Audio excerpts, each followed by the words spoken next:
Nauubos ang farm, literally. Hindi to gantong kalaki dati. So, unti-unti, dito tumatalon yung tubig. Kailangan ko ng flood control dito sa farm. Itong damo na ito, magliligtas sa farm mula sa pagguho. At meron akong 300 niyan. So, itanim na natin. Kasi dinadala ng floodwater ang lupa dito sa gilid ng farm. At pag hindi ito nagawa ng paraan, tuloy-tuloy ito na mangyayari at literally, mauubos ang farm.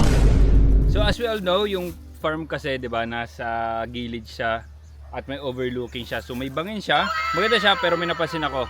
Unti-unting nauubos yung lupa dito sa farm. So, akala ko nung una, ang magiging problema lang namin is pag bumagyo, lumaki yung ilog, umabot dito, mauka yung ilalim, something like that, na napakadalang naman mangyari. Pero it turns out, ang mas naging culprit dito sa nangyayari dito sa farm ay yung pag-ulan. Kasi pag umuulan, yung tubig mula sa kapitbahay hanggang mula sa kalsada, depende sa ulan, mahina, malakas, papunta siya dito, papunta siya dyan. Kasi gilid na ng ilog, so papunta dito yung tubig at papunta siya sa ilog. So ibig sabihin, yung gilid ng farm na tinatalo na ng tubig, unti-unti ring sumasama sa tubig. Pakita ko sa inyo. So katulad nito, di ba, ito yung linya ng property. Nilagyan namin ng bakod niya na kalutang. Hindi to gantong kalaki dati. So unti-unti dito tumatalon yung tubig, and then makikita nyo yung dinadaanan ng tubig. So yan o, kita nyo unti-unting buwabagsak siya, tapos yun o, may kanal ng tubig na pumupunta hanggang doon sa baba. So dumadaan dito yung tubig, dumadaan din doon, yun o, dinadaanan niya ng tubig, pababayan lahat, kaya ganun yan. So akala ko dati kaya siya ganan ay dahil dun sa dinadaanan siya ng tao. Pero it turns out kaya siya ganan ay dinadaanan siya ng tao dahil na-clear siya gawa ng tubig na galing sa ulan. So marami pang part na ganan dito. So dito dumadaan din yung tubig. So ito naman sa kapitbahay na lote na, pero yan, dinadaanan niya ng tubig. Meron din doon. Ito yung kaganda oh. Yun yung tanawin dito sa farm. Basically ito yung bangin. At meron namang allowance mula dito sa property tapos doon sa bangin. Ito ang matindi. Yan, dinadaanan din to ng tubig. Ibig sabihin yung lupa niya sa ilalim ay nakagano na oh. Nakahukay na ganon. Tapos doon dumadaan yung tubig papunta doon. At syempre ayaw natin at hindi natin hihintayin na maubos na lang, umabot sa property natin yung gumuguho. So may mga paraan naman, at ang sabi sa akin ni Google at ChatGPT, ang magandang paraan daw dito ay gumawa ako ng swale. Ano nga yung swale?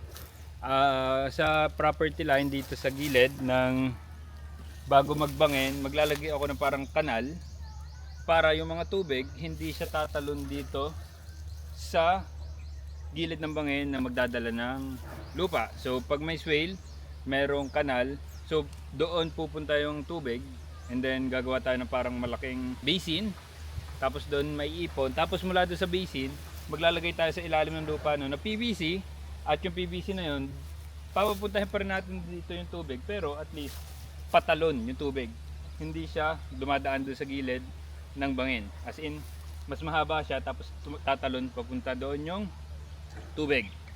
Yan, yun yung purpose ng swale. And pangalawa, kailangan natin magtanim nung tinatawag na damo na vetiver. So ano yung purpose nun? Ayon ay parang talahib siya, pero siya itinatanim talaga sa gilid ng mga bangin kasi yung root system niya ay umaabot ng 3 to 4 meters. So pag tayo ay nakapaglagay dito sa palibot ng ganong mga damo, ibig sabihin meron tayong natural barrier. I-hold niya yung ating soil para hindi naman gumuho ng gumuho. So ito, may plano naman ako sa pag-reclaim nito. Basta gumana yung ating vetiver at saka yung swale, marireclaim naman natin ito. Maggagawa ako ng protection niya na gawa sa mga recycled na gulong. Yun yung gagawin ko, riprap. Tapos syempre bibili ako ng paunti-unting lupa para malagyan yon. So matagal na project siya, hindi ko siya mamadaliin. Unti-unti lang. Makadalawang gulong ako kada linggo, di ba? Siguro isang taon matatapos ko yung aking riprap. Kaya nagsako kami ng mga lupa galing dito sa hinuhukay na CR project. Magsidling bag muna tayo at sa bahay tayo magtatanim muna para madaling magdilig nga. Dinamihan na namin ang dala dahil andito naman si Kinse. Bebasikin na naman yan ni Kinse. Hindi ko alam kung gaano kabigat to, pero mukhang mabigat talaga. Itong damo na ito magliligtas sa farm mula sa pagguho. At meron akong 300 niyan. So itanim na natin. Para sa planting medium, lupa, then to yung used trisal at to yung dumi ng kambing.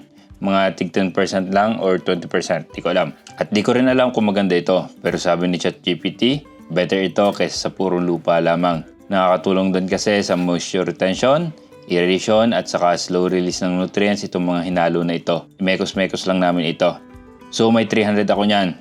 Vetiver nga pala ang tamang term, mali lang ako nang nabanggit all throughout. Pero ano ba ito? Ito ay damo lang naman.